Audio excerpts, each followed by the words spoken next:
Listo. Ok. Bueno, muchachos, estamos ya en, si no me equivoco, semana número 12 ya de nuestro semestre lectivo académico. Y nosotros ya entramos a ver lo que es instalaciones eléctricas. Ya estamos en eso ya, en la segunda parte ya, instalación eléctrica. Y siempre un poco más, ¿cómo lo digo yo? Siempre un poco más corto que lo que es instalaciones de gas. A veces siempre en gas requiere un poquito más de tiempo, instalación eléctrica no lo es tanto porque a diferencia de gas, en gas tenemos la familia de gases y eso a veces lleva un poco más de tiempo, en cambio en instalación eléctrica a veces un poco menos extenso porque los conceptos son menos y lo que a veces aborda un poco más o aboca son los cálculos, ¿ya? Pero los cálculos son mucho más fácil verlos, dado que siempre uno los puede ver de acuerdo a una planilla, ¿ya? Una planilla es mucho más fácil estudiarlo también, ¿ok? Entonces, al respecto, nosotros, respecto a esta asignatura de instalaciones, recordar que mañana, martes 20, no sé si es 29 o 30 parece que, tenemos nuestra evaluación práctica, la evaluación taller, ¿ya? Si no me equivoco, ayúdenme, porque siempre me olvido, mañana creo que parto con el grupo 2 primero y el 1, creo que así es el orden, ¿ya? Vale. Entonces el grupo 2, muchachos, vienen primero a las 14:30 horas y después a las 16:30 horas sigo con el grupo 1 para la evaluación, un desarrollo y una conexión de un circuito novedoso, un circuito de un efecto, circuito simple, circuito domiciliario que básicamente tiene que tener una lámpara, tiene que tener en este caso su respectiva caja de distribución, su enchufe, su interruptor simple, su enchufe de un módulo y la posterior conexión que vamos a realizar al sistema, ¿ya? Eso es con respecto a la experiencia, con respecto o a la evaluación de la experiencia. Y adicionalmente no se olvide que tienen que desarrollar los informes. ¿Se acuerda que lo dijimos? Los informes, los cuales tienen plazo para mandarme hasta el día domingo 4 de diciembre, o sea, de esta semana. Esta semana está dividida, es como que la primera parte es noviembre y la otra parte es diciembre. Creo que el miércoles primero, si no me equivoco.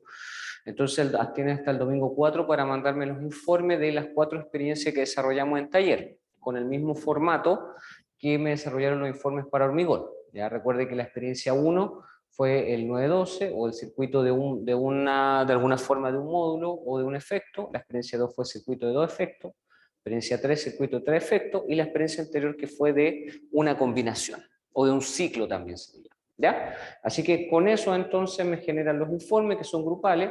Yo sé que, porque varios me preguntan con respecto a los grupos, porque en un momento, ¿cierto?, trabajaron con grupos distintos por aquí y por allá, entonces, bueno, yo les decía como les quede más fácil, si usted quiere hacerlo, por ejemplo, con los que están en el primer grupo, lo hacen, pero la idea es que se vayan compartiendo los datos en base a los esquemas, ¿cierto?, los diagramas que se realizaron, cómo lo hicimos, etcétera, los procedimientos y todo lo demás, ¿ya?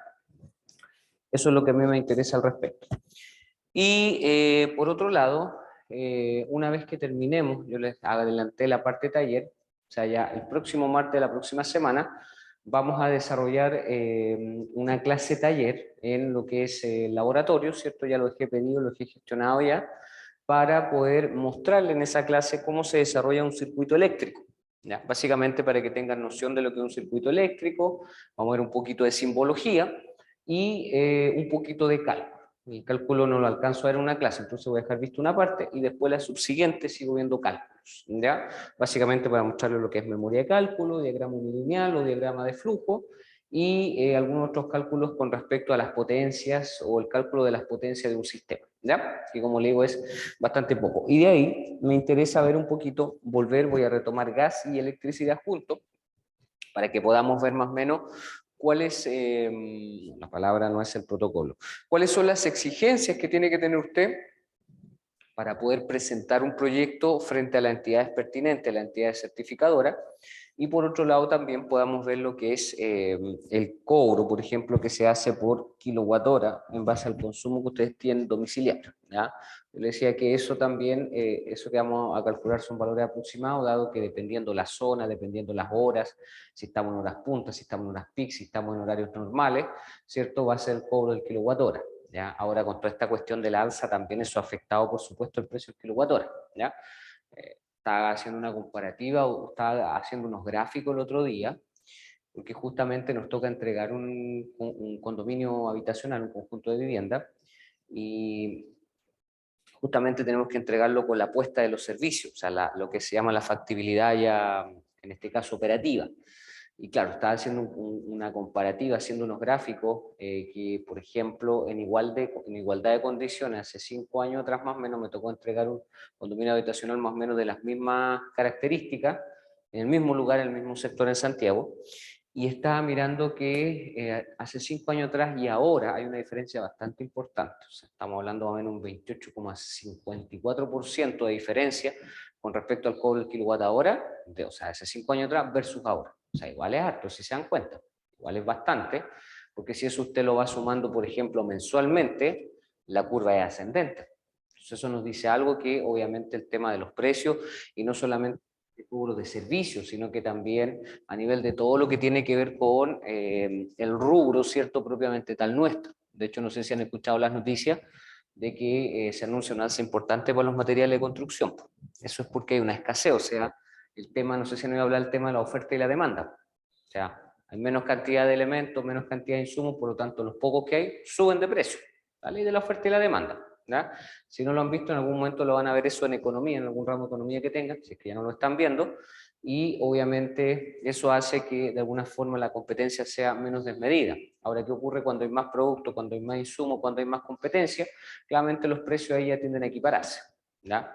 Tienden a equipararse, o en algunos casos se puede alcanzar lo que es un oligopolio.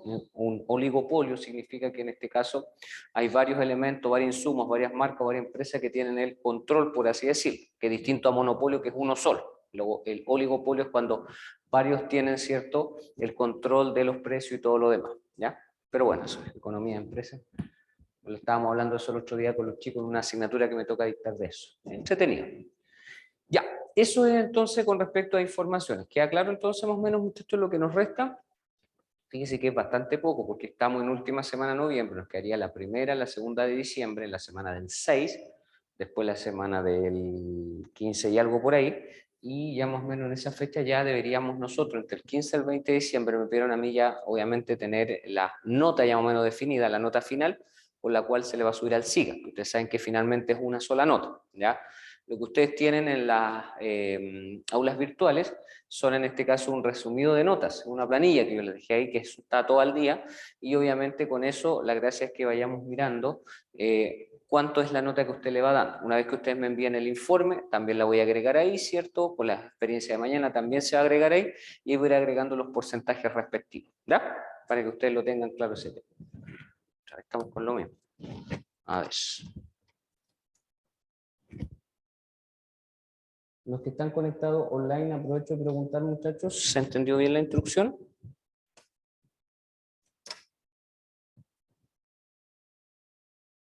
¿Todo claro? ¿Sí, no?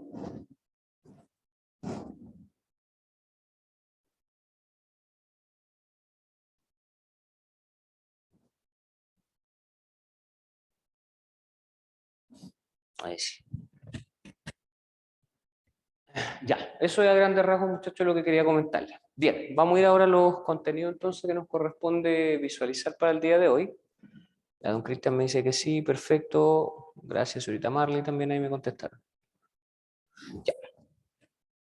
Vamos a ir entonces a los contenidos que nos corresponde mirar para el día de hoy.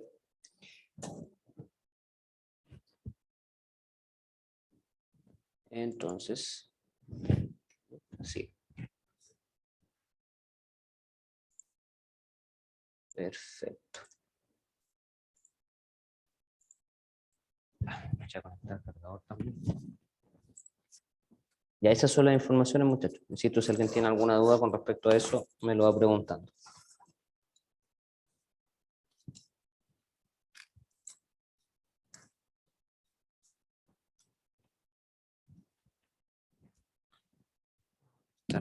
El cargador, dame un segundito.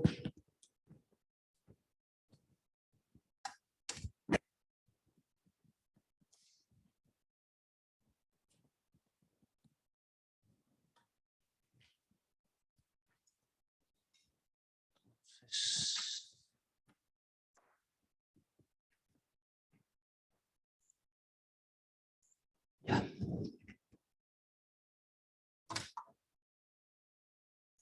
Perfecto.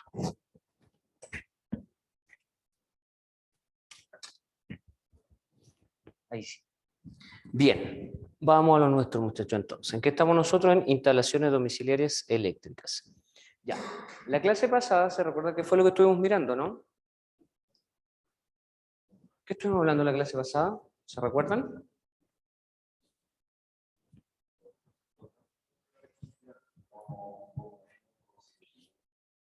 Ya. Perfecto, conceptos básicos de la electricidad, ¿ok?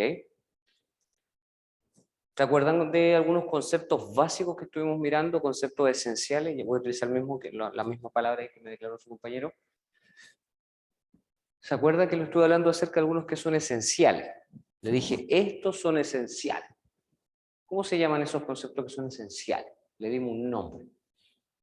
Les voy a ayudar, son 4. Bien, las variables eléctricas. ¿Para qué me sirve conocer las variables eléctricas? ¿Para qué nos sirve? ¿Para qué me sirve conocer esas variables eléctricas, que son 4? ¿Cuál es la utilidad? O las conozco porque sí, nomás. ¿Se acuerda que yo le dije, esto tiene una utilidad? Esta es la utilidad. ¿No se acuerdan? Ya. Las variables eléctricas, muchachos, primero que nada son súper importantes conocerlas por lo siguiente, porque son parte de la ley de Ohm. La ley de Ohm nos sirve a nosotros para declarar ciertos cálculos básicos en una instalación eléctrica. ¿Ya? Eso es lo primero. Segundo, es necesario conocer las variables eléctricas, las 4, por la razón de que me pueden eventualmente diagnosticar ciertos problemas eléctricos y me permiten darles soluciones. ¿Ya? No se olviden de eso. Primero, para establecer el cálculo de la ley de Ohm, que es un cálculo esencial en la instalación eléctrica. Y segundo, me sirve para diagnosticar ciertas problemáticas y darles soluciones. Problemáticas como, por ejemplo, sobretensiones, sobrecalentamiento del sistema, ¿cierto? Desenergización o sobreenergización del sistema, sobrecalentamiento, etc. Para eso requiero conocer las variables. ¿Se acuerdan el nombre de las variables? ¿Cuáles eran? A ver. La tensión eléctrica, ya, o también conocida como voltaje, ¿cierto? Tensión o voltaje. ¿En qué unidad medimos la tensión o voltaje, dijimos? En voltios, correcto. Y la simbolizamos con la letra V o algunos la simbolizan con la letra T. ¿Cuál es la otra variable? Son 4, ahí tenemos una. Voltaje, dijimos. Segunda. ¿Cuál sería la otra? Ya, la resistencia eléctrica, perfecto. La representamos con la letra R. ¿Y en qué unidad se mide la resistencia? En ohm, perfecto, en ohms. Ya de acuerdo a lo que es la letra del alfabeto griego, la letra omega. Súper. ¿Qué más tenemos? Ya tenemos voltaje o tensión y resistencia. ¿Qué más? A ver, los que están de la casa también pueden ir aportando, muchachos. Pueden ir escribiendo ahí en el chat. ¿Algo me escribieron ahí? Ya también dije, perfecto, la señorita Fernanda dice resistencia, bien. ¿Qué más? ¿Qué más? ¿Qué más? ¿Qué más? Tenemos resistencia, tenemos tensión o voltaje, faltan 2 más. A ver, vamos muchachos, porque esto va a tener que aplicarlo para el proyecto eléctrico, para el CAT después. Bien, señor, la intensidad eléctrica, correcto. ¿Cómo medimos la intensidad?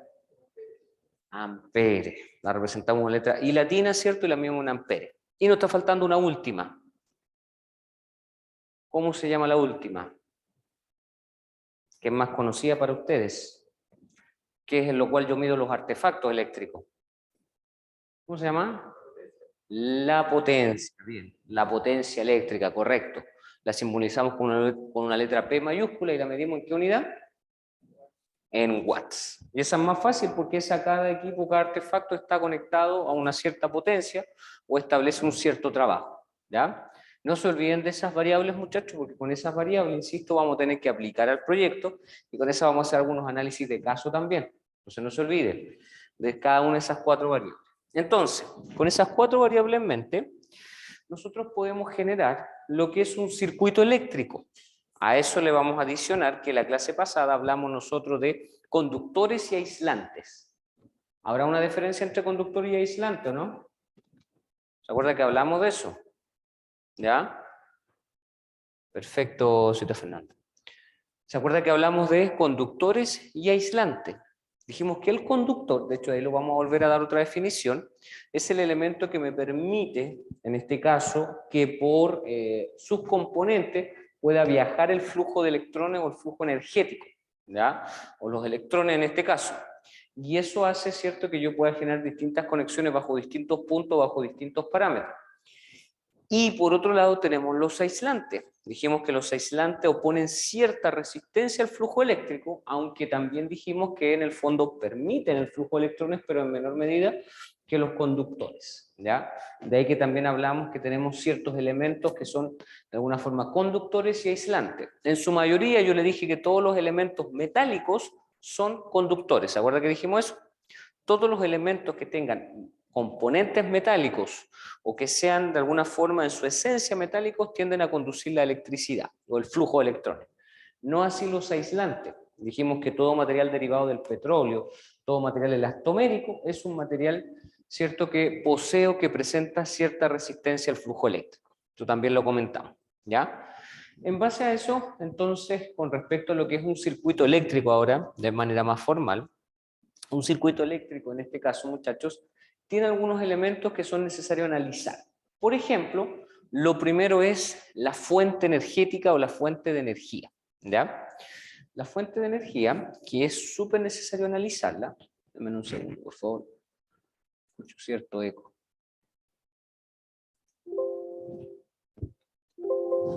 Ahí sí. Ya.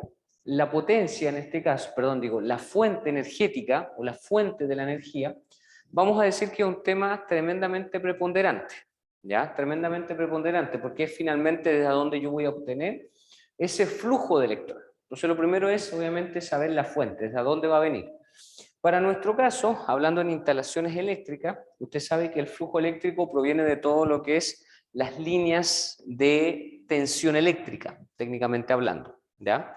Las líneas de tensión eléctrica. ¿De dónde provienen las líneas de tensión eléctrica? En este caso, hoy día la mayoría de las líneas de tensión provienen de una tensión aérea, ¿ya? Pero yo les dije a ustedes que a contar del año 2020 en adelante, casi todas las edificaciones hoy día, todo lo que son especialidades vienen soterradas, en su mayoría. ¿Por qué razón? Porque la recomendación cuando se construye bajo normas ISO, bajo normas de aplicación o bajo normas OUSA, recomienda en este caso que todo lo que sea líneas de conducción de servicio y especialidades venga de forma soterrada, ¿ya? De hecho, hoy día, por ejemplo, están las cámaras para especialidades. Hay una cámara, ¿cierto?, donde viene soterrado todo lo que es el flujo eléctrico, el flujo de gas y el flujo de agua. Tenemos cámara para instalaciones especiales, por ejemplo, todo lo que es TV cerrada, satelital, todo lo que es fibra óptica, todo eso soterrado. ¿Se dan cuenta? Ahora, ¿qué es lo que se quiere? Lo que se quiere un poquito es imitar o emular lo que se hace en ciertos países, están un poquito más desarrollados, ¿cierto? Un poco más desarrollados que nosotros, donde prácticamente no hay líneas aéreas, donde todas las especialidades, las instalaciones pasan por vía soterrada, ¿ya?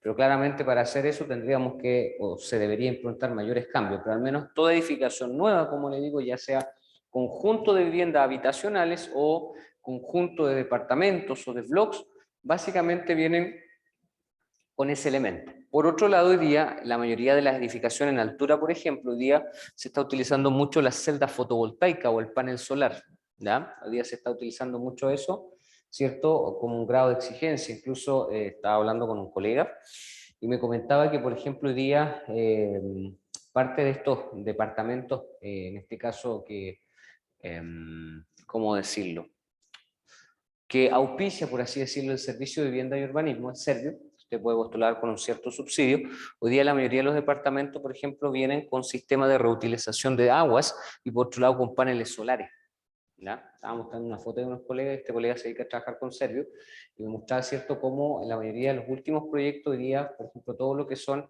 las edificaciones del Servio, o auspiciadas por el Servio, o protocolizadas por el Servio, la mayoría hoy día vienen, cierto, con el condimento de la utilización de paneles solares o celdas fotovoltaicas. Entonces eso nos dice a nosotros que está habiendo un poquito un cambio con respecto a cómo se está construyendo y cómo se están de alguna forma estableciendo las especialidades, ¿ya? Entonces, eso es importante, muchachos, con respecto al origen, las fuentes de donde vamos a traer el flujo. Tradicionalmente tenemos, yo les decía, la línea aérea. Desde la línea aérea, de ahí se conduce, ¿cierto?, hasta lo que es el medidor eléctrico, y desde el medidor eléctrico traspasamos hacia nuestro TDA, que es nuestro tablero de alumbrado, o tablero eléctrico, y desde el TDA, ¿cierto?, hacemos la conexión al sistema o al circuito. Ese es como el camino, por así decirlo, que sigue un alimentador general. Ahora, lo que hay que entender, muchachos, es que desde el alumbrado, desde la línea aérea, desde la línea de tensión hasta el medidor, hay que entender, muchachos, de que inmediatamente nosotros nos conectamos desde la línea aérea hacia el medidor. Ese cable se llama el alimentador general. Ese alimentador general, mientras viene de camino a conectarnos hacia nuestra vivienda, hay que entender que hay una tensión más o menos, ¿cierto?, que oscila entre los 380 a los 420 volts, pero desde el momento que se conecta ese alimentador general, lo que hace es que el flujo comienza a bajar, hasta llegar finalmente al medidor, donde llegamos con, ¿cuántos volts tenemos que llegar a una vivienda, dijimos, domiciliaria? Perfecto, los 220 volts. Ya imagínense, en algunos casos de 420, de 380 volts, llegamos hasta 220 volts, ¿ya? Esto yo les decía es como el agua. Esto es como el tema de gas. ¿Se acuerda que hablábamos obviamente de las medidas estándares? Siempre el flujo es mayor, pero ¿cómo lo logro reducir? A través de sistemas de alimentación o a través, en este caso, de reflectores que lo que hacen de alguna forma es que dimensionan el flujo y hace que este pueda bajar de forma oscilante y puede llegar con esos 220 volts a través del medidor. El medidor los regula y los traspasa al TDA, al tablero de alumbrado, ¿ya? Ahora, en estricto rigor, esa es la capacidad con la cual yo debo llegar. En algunos casos, por ejemplo, nos ha tocado hacer mediciones y ha pasado que, por ejemplo, ha habido menos de lo requerido. Realmente cuando hay menos de lo requerido, ¿cierto? Eso acusa inmediatamente, acusa en el TDA, acusa falla en los artefactos, etc. ¿Ya? Pero eso es lo que tiene que llegar siempre una vivienda, ¿ya? Ahora, ¿qué es lo que estamos viendo últimamente? Ustedes han visto que, por ejemplo, hoy día se está construyendo mucho. De hecho, en muchos lugares está prácticamente saturado. Y eso, por ejemplo, yo ya hablaba con una persona y me decía, por ejemplo, desde que empezaron a construir, por ejemplo, hicieron la conexión, me decía, en un sector, y al lado obviamente se instaló un conjunto de condominios habitacionales y unas torres. Yo me decía, de que conectaron ellos el sistema, he notado que he tenido menos flujo, por así decirlo, eléctrico, y, por ejemplo, me decía que en las noches cuando enciende, por ejemplo, la iluminación, a pesar de que tiene LEDs, todo LED, ¿cierto? Hay una menor intensidad, o se observa una menor intensidad. Claro, porque en este caso lo que ocurre generalmente es que cuando se hace una instalación general, a veces, por ejemplo, esa instalación está recién hecha, ¿cierto? Siempre se parte haciendo pruebas. ¿Ya? Obviamente después cuando llega la recepción de la especialidad, ahí claramente se observa si está cumpliendo o no con los parámetros, pero generalmente pasa eso, que cuando se hace una conexión al sistema, ocurre mucho, ¿cierto?, que, por ejemplo, tiende a generarse una leve disminución, o al menos uno nota que hay una leve disminución en el flujo eléctrico, lo cual se tiene que ir regulando a medida que se vayan aceptando y que vaya pasando las pruebas de aceptación de lo que es la instalación eléctrica, por ejemplo, de viviendas nuevas. ¿Ya? Suele pasar eso. Lo mismo ocurre, por ejemplo, con el tema de lo que es el alcantarillado, el agua potable y el gas, pero eso se subentiende que se tiene que ir regulando a medida, obviamente, que se vayan haciendo la recepción de las obras, ¿ya? O debiese mejorar. Ahora, claramente, si eso queda así, bueno, ya algo pasó en el camino que afectó la especialidad y ahí uno tiene todo el derecho, por ejemplo, a hacer el reclamo respectivo a la empresa del servicio pertinente, porque en instalación eléctrica pasa lo mismo que en gas. Recuerde que en gas yo le dije que desde la llave del medidor hacia adentro, esa llave de corte hacia adentro nos corresponde a nosotros, pero desde ahí hacia afuera es la responsabilidad de la empresa. Por lo tanto, con el flujo eléctrico pasaría lo mismo, o sea, en este caso sería desde el medidor hacia afuera le corresponde a la empresa, o sea, todo lo que es el alimentador general y obviamente las líneas aéreas es parte de la empresa, ya desde el medidor para adentro ya nos corresponde a nosotros en caso de, aunque también hay algunas garantías, ¿ya? Entonces, como les decía, es importantísimo establecer primero el tema de la fuente. Una vez que establecemos la fuente, que es desde donde viene fundamentalmente el flujo, necesitamos notar especial hincapié en la energía, ¿ya? Que en este caso es la energía con un estado eléctrico, o la energía en estado eléctrico. Sabemos que todas las especialidades, diría yo, son muy delicadas, pero yo considero que dentro de todas, tanto el gas como la electricidad las considero las que son una de las más delicadas, dado que en una estamos trabajando con un flujo de carga en formato gas y con otra en flujo energético, por lo tanto eso podría también, si no se logra controlar, causar daños, por así decirlo. Entonces el componente energía es súper importante tenerlo en consideración, las mediciones y todo lo demás. Y eso está adherido a lo tercero, el tema de la carga, porque fundamentalmente en un sistema eléctrico vamos a tener carga eléctrica, ¿ya? En un sistema eléctrico vamos a tener carga eléctrica. Y por otro lado también, está el tema, eso nos lleva al tema de los conductores, como bien hablábamos en la clase pasada, porque los conductores lo que hacen finalmente es que a través de su dimensionamiento y su diámetro conducen el flujo eléctrico. Y eso, ¿cómo yo lo puedo percibir? ¿Cómo puedo recepcionarlo? Justamente a través de los interruptores, ¿ya? A través de los interruptores, en este caso, yo puedo percibir el flujo eléctrico. Pues basta y sobra, ¿cierto?, que presionemos un interruptor, puede ser de un módulo, de dos módulos, de tres módulos, de una combinación de dos, de tres combinaciones, y eso va a generar, por ejemplo, que la ampolleta que ustedes ven acá en la fotografía, o en este caso en la foto, mejor dicho, pueda encender o pueda apagar, en base al efecto que estoy estableciendo. Y otro sistema no menor es el sistema de fusible. Lo más probable es que eso a usted le suene conocido, ¿cierto? Porque si ustedes se dan cuenta, un vehículo, por ejemplo, funciona con sistema de fusible. ¿Ya? Una instalación eléctrica funciona básicamente bajo el mismo protocolo o bajo la misma esencia. ¿Qué quiere decir eso? ¿Se han dado cuenta ustedes? Esto pasa, por ejemplo, mucho en los vehículos un poco más antiguos. Hoy día los vehículos más modernos tienen otra forma de funcionamiento que es bastante parecida. Pero fíjense que en la caja de fusibles, generalmente cuando hay un problema, que sea de característica eléctrica u otro, generalmente, ¿cierto?, lo que hace el sistema de comando central que comanda el vehículo, el sistema eléctrico, cuando detecta una falla, ¿cierto?, esa falla la envía directamente a un fusible. ¿Y qué es lo que hace el fusible? Se quema, ¿cierto? Se quema, en este caso deja de funcionar, para así evitar mandar la falla a todo el sistema y de alguna forma, ¿cierto?, dañar todo el sistema. Entonces, cuando se quema un fusible, ¿cierto? Y de hecho a veces aparece una alerta, un testigo ahí en el tacómetro, o en el odómetro, o en la pantalla, ¿cierto? Y eso es que nos está indicando que un fusible se quemó. Pero insisto, es porque algo le pasó, ¿cierto?, al vehículo, algo no estaba funcionando y la falla se envió al fusible. Entonces, ¿qué se hace? Pues se toma, se ve de dónde venía ese fusible y se detecta la falla. Obviamente se cambia el fusible, se arregla, se detecta la falla, se diagnostica y se le da la solución. Pasa lo mismo en el sistema eléctrico. O sea, en el sistema eléctrico lo que yo busco es que para poder evitar que obviamente el sistema se vea afectado o las personas o los usuarios se vean afectados, la falla se manda directamente a un disyuntor o a un diferencial, son ellos los que apagan el sistema y en base a eso se evita daños y colapso tanto al sistema como a las personas, ¿ya? O al menos ese debiese ser el funcionamiento. En la realidad me ha tocado muchas veces revisar ciertas problemáticas y me he dado cuenta que, por ejemplo, a veces no ha trabajado el diferencial o no ha trabajado el disyuntor, o no han trabajado ningún sistema de seguridad, o fundamentalmente no han operado porque derechamente la instalación no estaba bien declarada, o en este caso no cumplía con los parámetros legales establecidos. ¿Se dan cuenta? Entonces, en ese caso funciona bajo la misma panorámica. ¿Ya? Se funciona prácticamente bajo la misma panorámica en este caso, y sobre eso es muy importante hablar. Entonces, tenemos nosotros la fuente energética, tenemos nuestro interruptor, nuestro fusible, y obviamente todo eso permite que yo pueda generar el funcionamiento de una lámpara, de un portalámpara y de todo artefacto que yo pueda conectar a la red, de todo artefacto que pueda estar en este caso electrificado. Porque eso es una, yo puedo tener en este caso el sistema, puedo tener el sistema cableado, pero no puede estar electrificado, ¿ya? Por ejemplo, hoy día en todo lo que son edificaciones en altura, bueno, aquí ustedes saben que en el técnico más que nada la mayoría de los ramos están dirigidos a nivel domiciliario, o sea, a nivel de vivienda. Pero después lo más probable es que la mayoría de ustedes continúen la ingeniería, construcción civil, ¿cierto? Que es lo mismo. Y ahí seguramente vean otro tipo de edificaciones, por ejemplo, edificación en altura, ¿ya? En edificación en altura, por ejemplo, dentro de todas las especialidades que hay una especialidad que se llama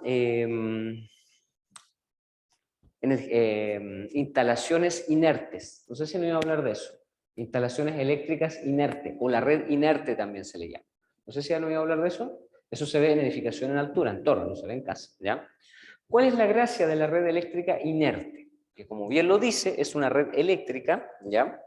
Es una red que está cableada, ojo con lo que voy a decir, pero no está energizada. ¿Puede una red estar cableada y no energizada? Sí, sí se puede, ¿ya? Entonces es una red que está cableada, pero que no está energizada, vale decir, no está conectada a una fuente. Entonces, ¿qué ocurre? ¿Para qué sirve esta red? Esta red sirve primero para que en caso de catástrofe, por ejemplo, sismos u otra catástrofe, porque ustedes saben que cuando se detecta inmediatamente un terremoto, por ejemplo, no sé si vieron lo que pasó en Perú, por ejemplo, el día, creo que fue ayer, fuerte sismo que alcanzó Ecuador. Entonces, ustedes saben que hoy día todas las edificaciones de altura que tienen sistema autónomo. Entonces, cuando se detecta que, por ejemplo, hay un fuerte sismo, hoy día los edificios más nuevos, particularmente del 2020 para arriba, tienen un sistema que lo que hace es que apaga todo el contacto de todo lo que es la alimentación eléctrica. No así los edificios posteriores a esa fecha, porque finalmente usted sabe que cuando hay un sismo fuerte, quien decide hacer eso es la empresa servidora del servicio. Ustedes saben eso. Cuando ya está detectado que es un sismo, un terremoto derechamente, un evento mayor, lo que hace es que la fuente de alimentación de flujo ellos cortan la energía. En este caso, las edificaciones están hechas, la edificación a altura, para que cuando hay un sismo menos fuerte de una intensidad mediana, en adelante, ¿cierto? Automáticamente se corta el sistema. Pero queda lo que se llama esa red inerte que le digo yo. Y esa, por ejemplo, está hecha para que en caso de incendio, un sismo, cualquier cosa, usted pueda conectar un artefacto, ¿cierto?, de emergencia y ese pueda trabajar, en caso que requiera iluminación. O también está diseñado para que bomberos en este caso, que son grupos de emergencia u otros grupos de emergencia, en caso que haya que hacer algún rescate o que haya que hacer, por ejemplo, alguna evacuación de personas, entonces también ellos se puedan conectar a la red y puedan de alguna forma generar reacciones pertinentes también, ¿ya? Eso es la red inerte. Todo eso que le estoy diciendo, ¿cierto? Son especialidades que yo le decía que se conocen como instalaciones especiales que tienen hoy día muchas de las edificaciones, ¿ya? Y que son importantes también mirarlas. Ahora, ¿cuál es la diferencia de esa red inerte? Bueno, esa red inerte claramente no trabaja con 220 volts. Estamos hablando que es un poco más, dado que en este caso está hecha, por ejemplo, incluso para que bomberos puedan conectar un grupo electrógeno u otro grupo de elementos también en caso de generaciones de salvataje y otras más también, ¿ya? O de rescate y todo lo demás, ¿ok? Entonces, por eso le digo, hay ciertas redes, a diferencia de la red eléctrica, que está cableada, pero que no está conectada. Así es, señorita Fernanda, correcto, correcto. Es muy similar a lo que hace, como usted dice, es una red de emergencia, ¿ya? Y actúa básicamente con el mismo principio de la red seca. Y así hay muchas especialidades más también, ¿ya? Por eso le digo, es otro mundo, pero es la misma funcionalidad. Ahora, estoy acá. Ahora, hablemos un poquito de la carga, ¿ya? La carga, vamos a decir, muchachos, del circuito puede ser una bombilla o un bombillo, como se le llamaba antiguamente, abuelita, una bombilla o un bombillo, que básicamente es, antiguamente a las lámparas se le llamaban bombillo. ¿Ya? Los bombillos en este caso se usan mucho en el campo, que es un sistema muy antiguo, para nosotros en este tiempo sería arcaico, ¿cierto? Pero tiene el sistema o el funcionamiento de la siguiente forma, donde había, ¿cierto?, una toma de corriente, que en este caso está dada por la parte inferior de la ampolleta o el punto de conexión. Sobre eso está el selenoide o zumbador y en este caso incluso, ¿cierto? Eso yo lo puedo activar a través de un motor incluso. Por ejemplo, se me fue el nombre que lo habíamos conversado en la clase pasada. Los generadores eléctricos. Entonces, vamos a decir que para el caso de una ampolleta, tenemos, ¿cierto?, la toma de la corriente, que es la parte inferior, por así decirlo, de la ampolleta, o en este caso de lo que es la bombilla o el bombillo, y en la parte superior tenemos el selenoide. ¿Qué es el selenoide? El selenoide son esos alambrecitos cristalizados que nosotros observamos en la ampolleta, aunque hoy en día, por ejemplo, lo que es LED, que funciona bajo una panorámica distinta, ¿cierto? También funciona con un sistema de alambrado, y esos van girando, como eso lo mostraba la clase pasada, y esos van captando el flujo, ¿ya? Se llaman los selenoides. Y en algunos, por ejemplo, se utiliza el principio del zumbador. El zumbador trabaja con cierto tipo de elementos que, por ejemplo, nosotros podemos conectar a través de un sistema de generador eléctrico, ¿ya? ¿Cuál es la gracia del generador eléctrico? Que a través de un motor, ya sea diésel o gasolina, de hecho en obras se utilizan mucho los generadores, por ejemplo, muy utilizados, sobre todo cuando estamos en sectores, por ejemplo, bien apartados, y lo que hace en este caso el generador es que, comillas, reemplaza por cierto tiempo la fuente de energía, ¿ya?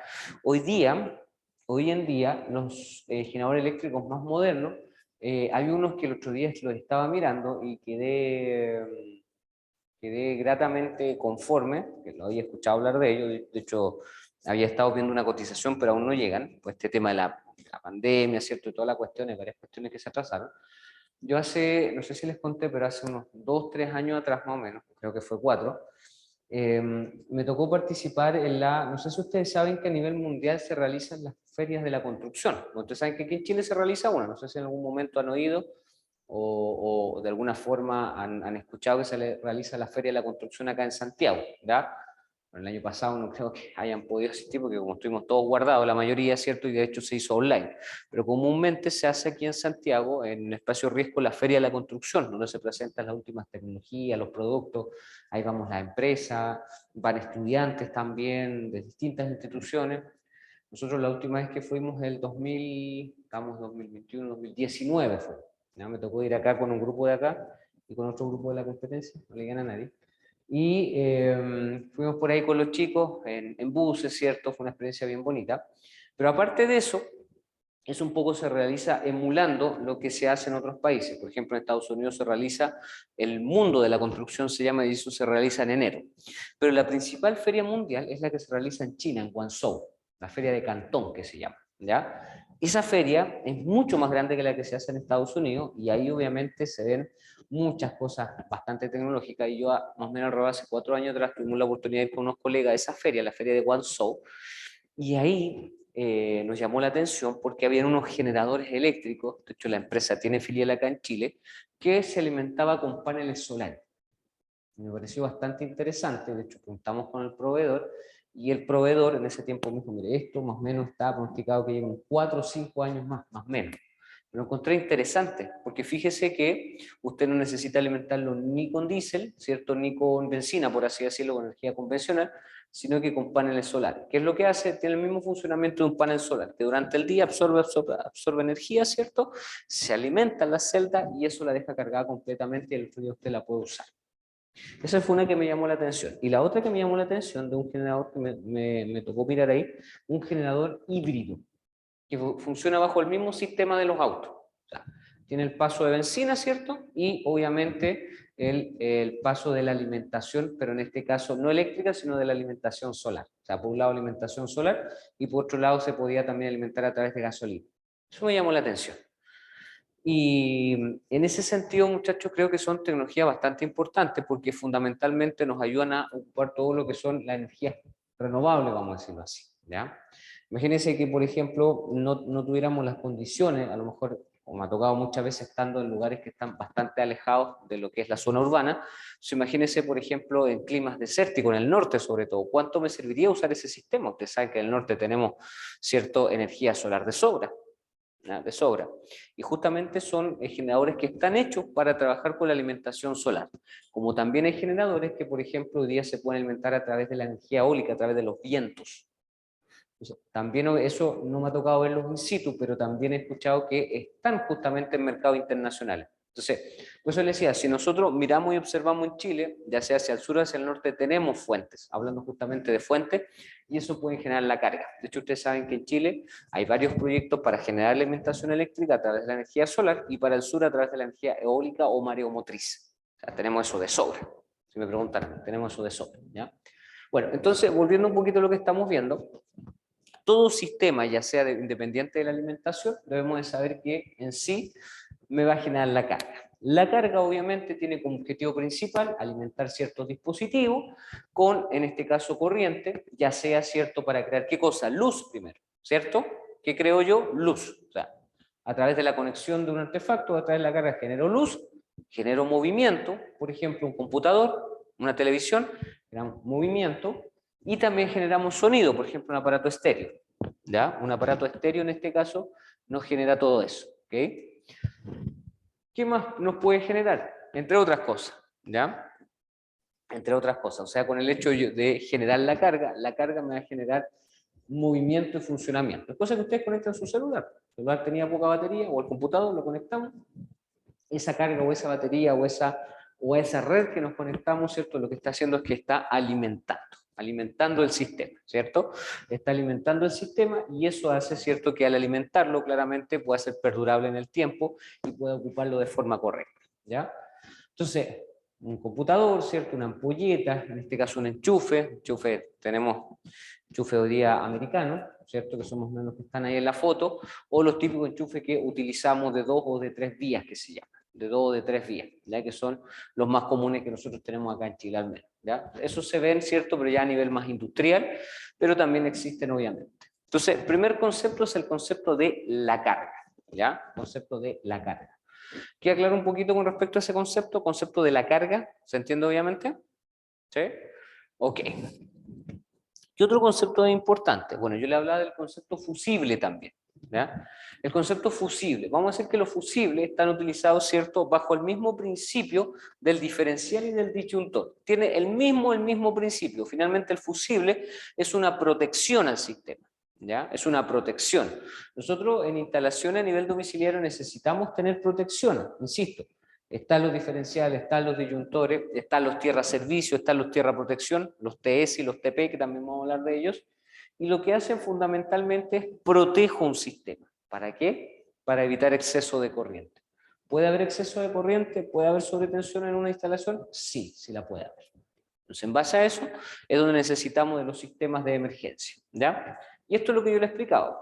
Cualquier problema, ¿cierto?, que ocurre, generalmente el flujo de la corriente aumenta, y si aumenta el flujo de la corriente, me podría dañar los artefactos, podría dañar el sistema completo, pero lo que hace el fusible es que absorbe ese problema, absorbe esa cuantía de carga, y hace, ¿cierto?, como yo le explicaba, que se queme el fusible, ¿cierto?, y de esa forma yo interrumpo el flujo. ¿Qué es, cierto? Es la fotografía que tienen acá. Si ustedes se dan cuenta, en la primera fotografía superior tenemos un fusible. Ahí se está viendo, ¿cierto?, que tenemos el polo positivo y el negativo, o negativo y positivo. Hay un flujo. Pero cuando ocurre que, en este caso, hay una sobrecorriente, entonces eso se redirige hacia el fusible se quema e interrumpe el flujo.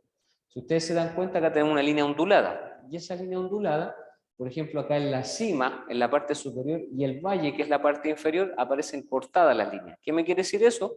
Que significa que se interrumpió el flujo. ¿Por qué se interrumpió?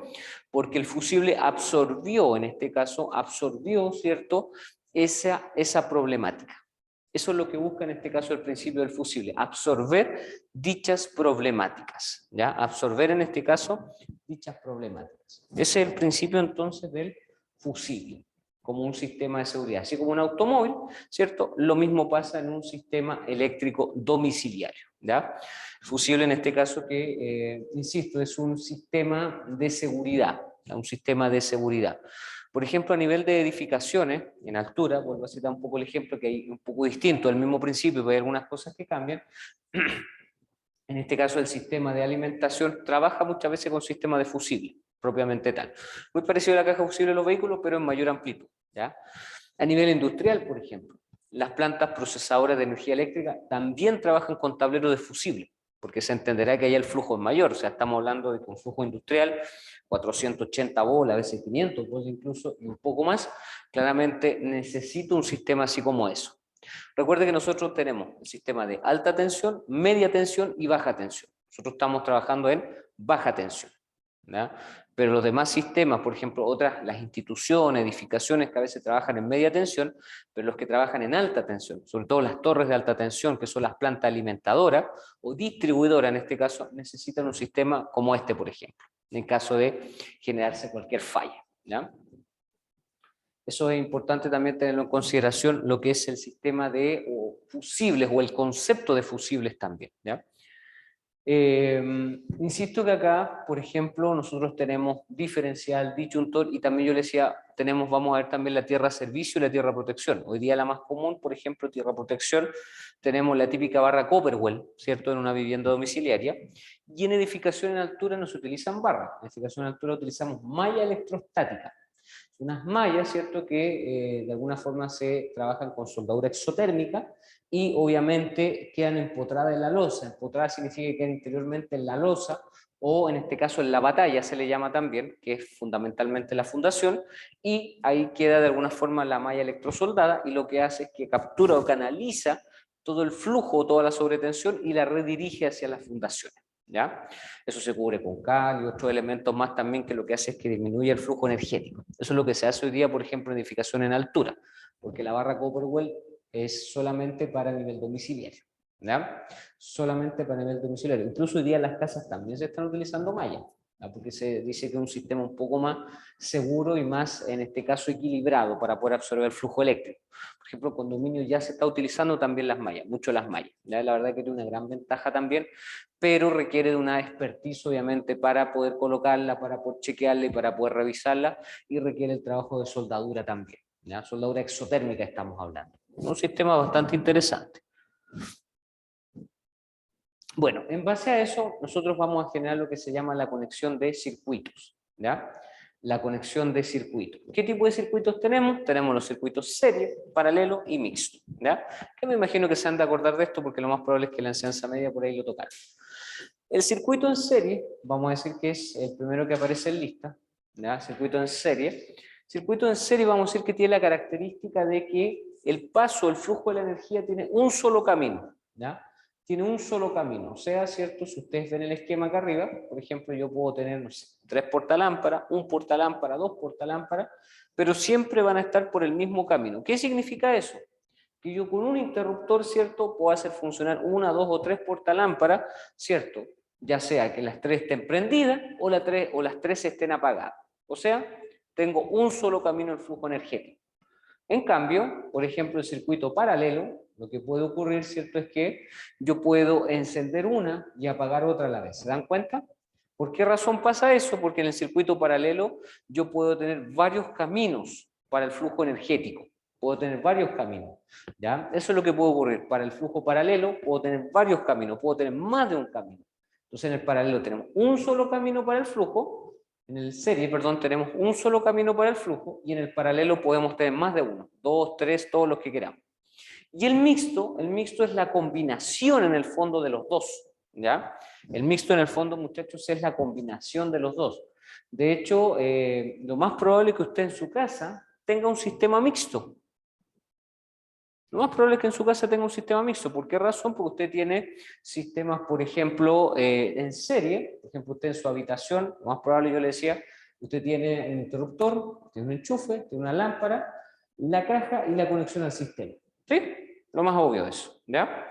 Pero lo más probable es que en su misma casa, por ejemplo, en el living comedor, usted tenga, la parte del living comedor, tenga un interruptor, en este caso de 2 o de 3 efectos, que les permite, por ejemplo, alimentar la portalámpara del living, la del comedor, y lo más probable un exterior, o lo más probable el de la caja escala. ¿Se dan cuenta, no? Entonces ahí tendríamos un paralelo. Ustedes con distintos interruptores pueden accionar distintos efectos sobre las ampolletas o las lámparas. Entonces ahí tendrían un paralelo. Y el mixto es la combinación de los dos, o sea que en el fondo su sistema domiciliario está configurado por paralelo y por mixto. Es la combinación de los dos, ¿ya? Por eso en el fondo es importante conocer tanto uno como otro sistema, ¿ya? Ahora, como yo le decía, lo más común es observar siempre es una vivienda, porque una vivienda es muy calcado. Donde podemos ver a lo mejor una mayor diferencia ya en instalaciones que sean mucho más específicas, por ejemplo, como las industriales, donde claramente la funcionalidad es distinta, ¿ya?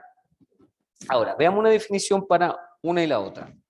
Circuito en serie, vamos a decir que, como yo bien les comentaba, oye, que arte estático, tiene un solo camino de recorrido para la corriente, ¿ya? Tiene un solo camino de recorrido para la corriente, o sea, en este caso, yo le decía, podemos encender todo de forma simultánea. O sea, usted con un interruptor puede encender una, dos o tres, las que quiera, pero una sola vez. Enciende y apaga, enciende y apaga. O sea, no es que una va a estar prendida y la otra apagada, sino que o todas se encienden o todas se apagan, ¿ya? ¿Eso por qué? Porque tengo un solo camino. Como ustedes ven bien el dibujo, hay un solo camino para el flujo energético. Ahora, como dice acá, si más de una carga o componente es conectado en este circuito, toda la corriente fluirá a través de dicho camino. O sea, usted si quiere puede conectar 3, 4, 5 portalámparas, pero tiene que saber que todas van a prender y apagar a la vez, ¿no? Todas prenden y apagan a la vez. Por ejemplo, en este caso, si se dan cuenta, nosotros ahí tenemos en la sala 2 interruptores. Con un interruptor, ¿cierto?, se enciende esta línea y con el otro interruptor la otra línea. O sea, en este caso podríamos decir que no podría ser un circuito en serie, porque en este caso hay dos flujos, hay dos caminos, uno que viene por aquí y el otro que viene por allá. Por ejemplo, si hubiera un solo interruptor y prendiera todo eso, ahí sería en serie, porque es un solo camino que distribuye para los dos. ¿Se dan cuenta? Entonces, como bien dice, usted puede conectar todo artefacto, todo elemento que usted quiera, lo puede conectar a la línea eléctrica, pero tiene que saber que al ser por un solo camino, ¿cierto?, va a conectar para todo el flujo. Por eso se llama en este caso en serie, porque hay un solo camino por donde va y donde viene la electricidad, ¿ya? Misma cosa ocurre, por ejemplo, generalmente en los baños, en las cocinas, que generalmente tienen una sola portalámpara, ¿cierto? Un solo interruptor. A veces, bueno, eso no se ven tanto, son más antiguos. Por ejemplo, a veces hay enchufe interruptor. ¿Se han dado cuenta de eso? Enchufe interruptor. No se ve mucho hoy día, pero enchufe interruptor, ¿cierto? Tenemos la portalámpara y va conectado al sistema. ¿Ya?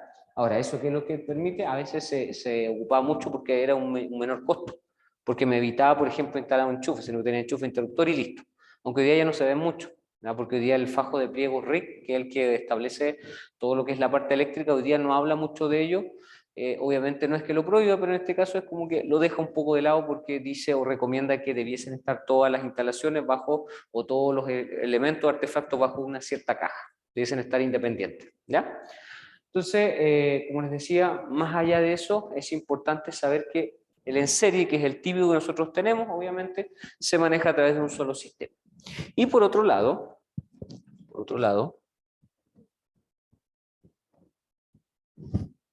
tenemos el circuito paralelo, ¿ya? El circuito paralelo, que es lo que hace, es que en el fondo tiene más de un solo camino. ¿Qué me permite eso, cierto? La imagen que está acá abajo. Que mientras una está encendida, la otra ampolleta puede estar apagada. ¿Se dan cuenta? O también pudiese ser, dependiendo del sistema, que pudiesen haber dos que están encendidas y dos que están apagadas. ¿Se dan cuenta? O también pudiese ser que por un tercer efecto, ¿cierto? Pudiese ser que o las dos se encienden o las dos se apagan y después prendo una y prendo la otra. También pasa eso. ¿Sabe dónde pasa eso? En la de doble combinación.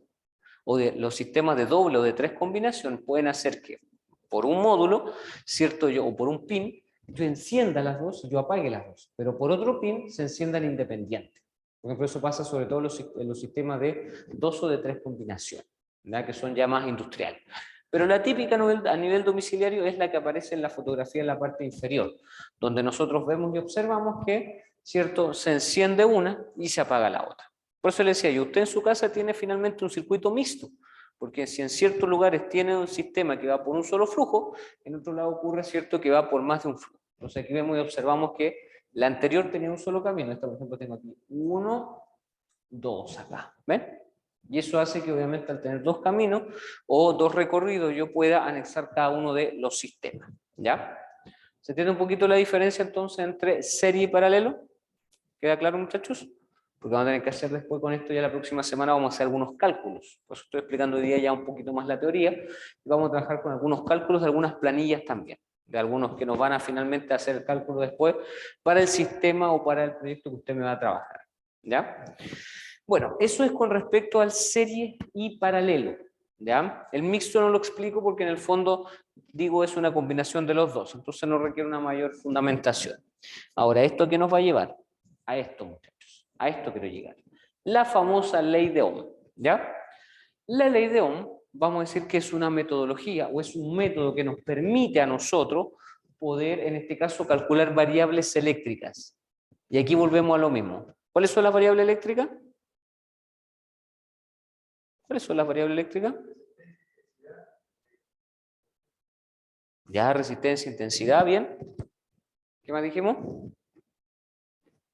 ¿Qué más dijimos?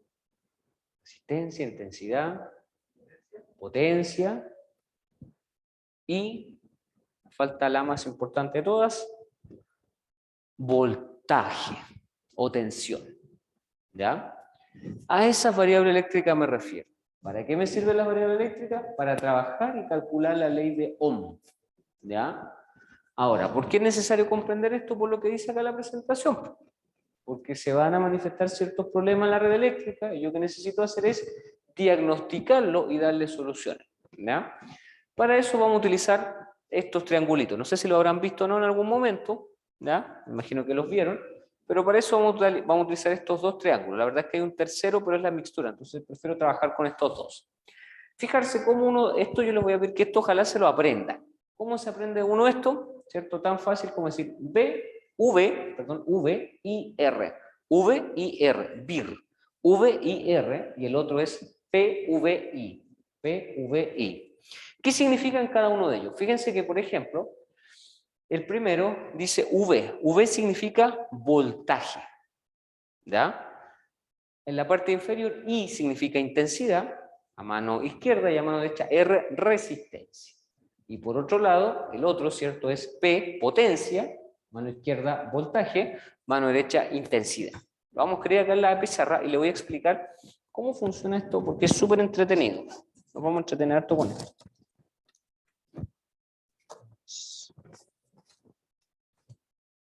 Vamos a ver este que es mejor. Entonces vamos a cambiar acá a 5. Para que vean los de la casa también. Ya, entonces nosotros tenemos esto, ¿cierto? Tenemos un primero, menos como esto. Ahí no me queda perfecto, pero para que se entienda tenemos B, V y R. Dijimos que V es voltaje, ¿ya? V dijimos que es voltaje o extensión. Ese lo medimos en volts. ¿Estamos de acuerdo? Analicemos eso primero. Ya. ¿Qué significa? Espero que lo de la casa estén viendo, si no me avisan. ¿Qué significa, obviamente, el que está en la parte superior? El que está en la parte superior significa que se está dividiendo. O sea, en este caso, ¿cierto? La primera franja, vamos a explicarlo acá, los que no lo saben, esa primera franja significa que está dividiendo, divide. Y la otra franja de acá significa que multiplica. ¿Ya? Divide y multiplica. Entonces, si yo les digo, por ejemplo, chicos, calcúlenme el voltaje. Entonces, si yo tuviera que calcular el voltaje, por ejemplo, sería igual acá abajo a intensidad multiplicado por resistencia. Tapamos el voltaje, ¿cierto? Y abajo tendría que calcular, por ejemplo, intensidad por resistencia. Porque esa línea significa multiplicar, ¿lo ven? Yo diría, por ejemplo, intensidad multiplicado por resistencia. ¿Se entiende? ¿Me van siguiendo? ¿Los que están de las casas también? Me van comentando. Ya, por ejemplo, si yo les digo, a ver chicos, calcúlenme la intensidad. Entonces tapo la intensidad, yo digo lo siguiente, intensidad sería igual, por ejemplo, a voltaje dividido en resistencia, ¿ven? Facilito. ¿Qué pasa si yo le digo calcúlenme la resistencia? Entonces, por ejemplo, digo resistencia es igual a voltaje dividido en intensidad. ¿Lo ven o no? ¿Se entiende entonces que esta línea de arriba implica que está dividiendo, la línea horizontal divide y la línea vertical significa que multiplica? ¿Ya? Multiplica. Espero que los que están en su casa me vayan siguiendo también, muchachos. Entonces, ese es de alguna forma parte de lo que es la ley de Ohm. ¿Ya? Atención acá porque con esto vamos a trabajar y con esto van a tener que hacer los cálculos después. ¿Ya? Entonces, voltaje, intensidad, resistencia. Si yo me voy al otro triangulito, ¿cierto? Que está acá, sale un medio deforme, ¿cierto? Arriba tengo potencia, abajo tengo voltaje e intensidad, ¿no? Por ejemplo, lo mismo, si yo quisiera calcular la potencia, va a ser igual a voltaje multiplicado por intensidad. Así calculo la potencia, voltaje multiplicado por intensidad. Si yo quisiera calcular luego el voltaje, fíjense, lo mismo, voltaje es igual a potencia dividido en intensidad. Pero fíjense de algo.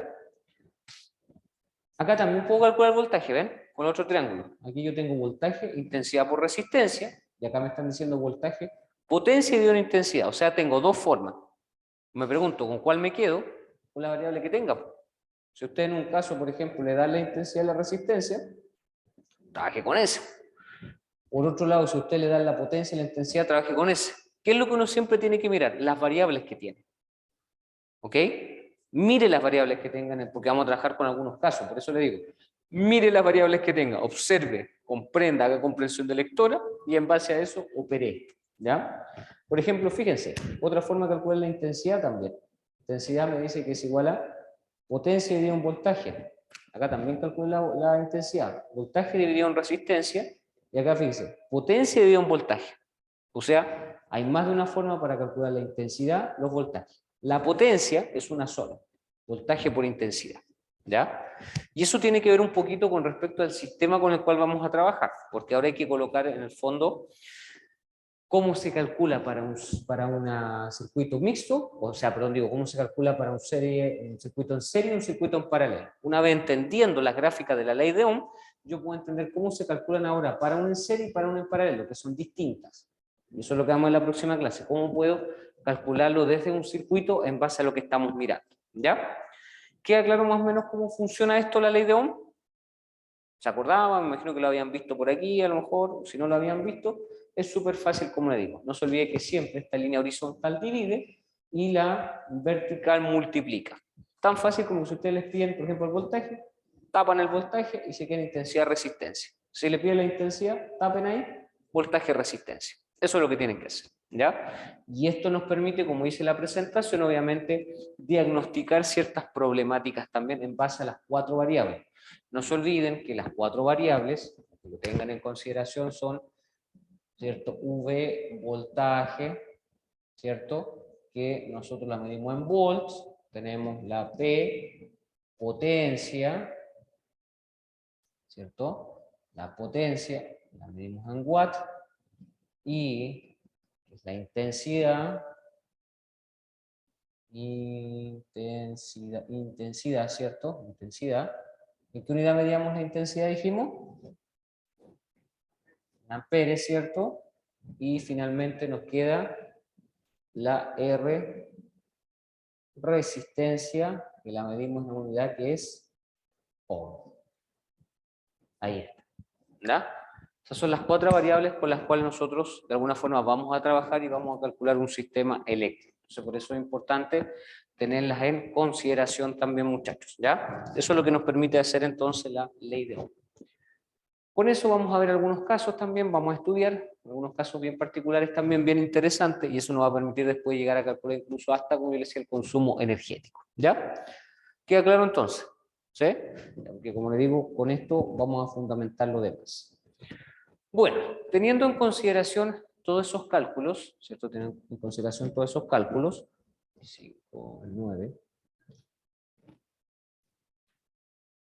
Finalmente, ¿cierto? Termino declarando esto, el tema de los conductores, ¿ya? Porque también tengo que calcular los conductores, este otro cálculo que vamos a hacer después. ¿Cómo calculo el conductor? ¿Cómo calculo el diámetro, por ejemplo? Para eso voy a volver a definir nuevamente lo que es un conductor. Dijimos que es un material que permite el flujo libre de electrones, o sea, permite el paso libre de electrones, eso hace un conductor, permite que los electrones viajen libremente. Bueno, el mejor ejemplo sería, ¿cierto?, el conductor de corriente eléctrica. En este caso tenemos muchos materiales, hablamos, ¿cierto?, por ejemplo, que tienen átomos inestables. ¿Qué significan estables? Que permiten, ¿cierto?, que, por ejemplo, las cargas eléctricas negativas sean mayores a las positivas, para que viajen libremente. Porque si fueran iguales las cargas, se anulan, ¿cierto?, el principio de anulación de carga. Pero en este caso el flujo eléctrico es mayor, por lo tanto permite que se traspase de un lado a otro. Dijimos que buenos conductores tenemos la plata, el cobre, el aluminio, el hierro y todo lo que sea metálico. En base a eso vamos a decir que un conductor también en pequeña medida se opone también al flujo eléctrico. Sobre todo, ¿cierto?, cuando un conductor tiene elementos derivados, por ejemplo, del petróleo y otros más. En base a eso vamos a decir que si yo quiero calcularlo, porque también vamos a calcular R, pusimos ahí que la resistencia eléctrica, porque en el fondo un conductor también tiene una resistencia eléctrica que vamos a calcular, para eso necesitamos lo siguiente.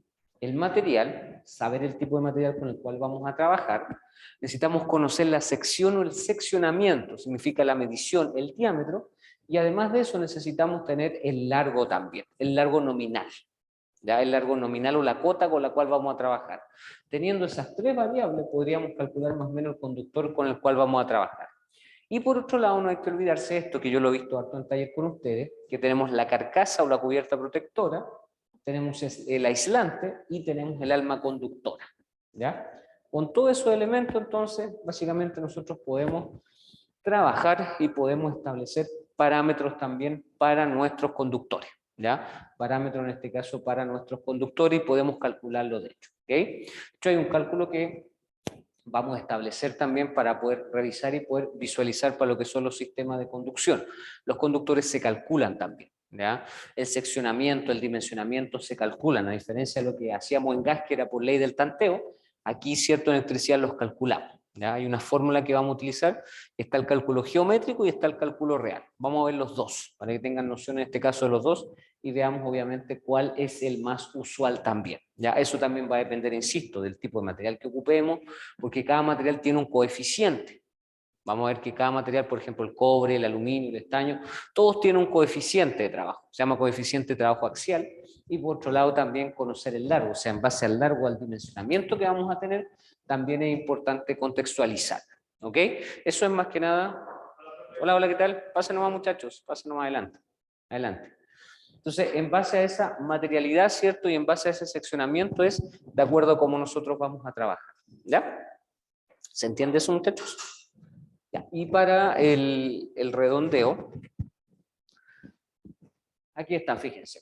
Aquí tenemos algunos tipos de conductores, ¿se dan cuenta? Aquí están establecidas las resistencias, esto es por parámetro, por coeficiente. Tenemos, por ejemplo, la plata, su coeficiente de resistencia es 1,6 ohm. ¿Se dan cuenta? Esos son coeficientes que vienen establecidos desde el fabricante, desde fábrica, ¿ya? Luego tenemos el cobre, por ejemplo, que es el más común. Fíjese que su resistencia es de 1,7 ohm, ¿ya? Fíjese que no es tanto, comparado por ejemplo con el aluminio y el Constantan, que es un material ya más industrial. Por ejemplo, fíjese, el primero el aluminio 2,7 y el último 50 ohm. O sea, se da cuenta que están en orden cierto ascendente. Desde la plata hasta el último, la resistencia van subiendo. ¿Y eso con qué tiene que ver un poquito? Con la cantidad de elementos que conforman en sí el conductor. Ahora, ¿qué es lo importante? Primero, observar la forma, el formato que tiene el conductor y en última instancia la longitud y el diámetro, que esos son otros elementos que también vamos a estudiar nosotros y los vamos a calcular, o sea, saber la longitud, saber el diámetro. Por ejemplo, aquí nosotros hemos hablado en taller, los días martes, que obviamente hay distintos diámetros de trabajo, ¿cierto? Tenemos el más común, que ya hoy día poco queda, que es el de 1,5, más que nada hoy día hablamos del de 2,5, el de 4 milímetros, y todos los diámetros que podemos observar, cada uno de ellos tiene distintas caracterizaciones. Y en base a eso, ¿cierto? Observamos que hay también distintas resistencias. De hecho, ustedes observarán que incluso los artefactos eléctricos tienen resistencia. Por ejemplo, una plancha. Una plancha tiene una resistencia. Por ejemplo, un refrigerador, ¿cierto? Una TV, tienen resistencia. ¿Se dan cuenta? O sea, incluso los artefactos hoy día traen resistencias también, ¿ya? Y eso porque en el fondo yo requiero que en caso de que haya una sobretensión, un sobreconsumo, yo requiero que tenga un sistema de protección, porque la resistencia lo que hace es que tiene un sistema de protección también, ¿ya? Esos son, como les decía, algunos de los más comunes con los cuales nosotros podemos trabajar y observar. Ya. Y bueno, el cálculo para lo que es la resistencia a un conductor, aquí está, ¿cierto? Está el cálculo que se llama geométrico, cálculo geométrico del conductor, donde yo puedo observar ciertos puntos de voltaje o ciertas cargas. En base a eso, para un conductor cilíndrico como el que observamos acá, fíjense que necesitamos primero un largo L. Necesito tener la cota, necesito tener el largo del conductor o del alimentador general. Saber cuánto es lo que va a medir, eso es lo primero. El largo se mide en metros. Por otro lado, necesito tener la sección transversal. ¿Cuánto es lo que va a medir esa sección transversal? ¿Cierto? Es conocida como área y en este caso la medimos en milímetros cuadrados. Por eso cuando usted compra, por ejemplo, un conductor, se habla de 1,5 milímetros cuadrados, 2,5 milímetros cuadrados, 4 milímetros cuadrados, porque se mide en esa unidad, ¿ya? En base a eso también vamos a tener la R, que es la resistencia, el fondo del sistema, que va a afectar al sistema, que la medimos en ohms, y la resistividad, que la medimos con la letra Rho, ¿ya? La resistividad que se mide con la letra Rho, que es finalmente lo que yo quiero calcular. Entonces eso me da que Rho se mide en milímetros cuadrados por ohm dividido metros. Lo vamos a practicar en la próxima clase. Eso nos dice a nosotros lo siguiente, que para calcular la resistencia, yo necesito Rho, que es la resistividad, medida en esa unidad, milímetro cuadrado por ohm sobre metro, y eso a su vez me está multiplicando al largo en metro y dividido al área en milímetro cuadrado, ¿ya? Eso va a hacer obviamente que me quede, vaya tarjando ciertas unidades y me quede finalmente con el cálculo de la resistencia. Esa es una forma para calcular la resistencia, es una forma. Hay dos, nosotros al menos, ¿cierto? Vamos a comenzar viendo esa, que es la primera con la cual nosotros trabajamos, ¿ya? Chao, que les vaya bien. Esa es entonces una de las formas para hacer el cálculo de la resistencia en un conductor cualquiera, un conductor eléctrico cualquiera en este caso. ¿Ok? ¿Queda claro, muchachos? Hoy día solamente, insisto, estoy viendo esa parte, voy a la próxima clase con una planilla, vamos a trabajar, ¿cierto? Y vamos a ir un poco cauterizando estos planos, ¿ya? ¿Está claro entonces? ¿Sí? Los que están de la casa, ¿está claro, muchachos? Me van comentando. Ok, ya, perfecto. Bien, muchachos, lo vamos a dejar hasta acá porque de hecho ya estamos pasados hace 5 minutos, pero siempre es importante, obviamente, comentar este temita. Entonces, chicos, a modo de resumen, hoy día vimos un poco más de la ley de Ohm, aplicaciones de la ley de Ohm, cálculos que esta tiene y, obviamente, cómo yo puedo contextualizar las variables eléctricas también, ¿ya? Próxima clase,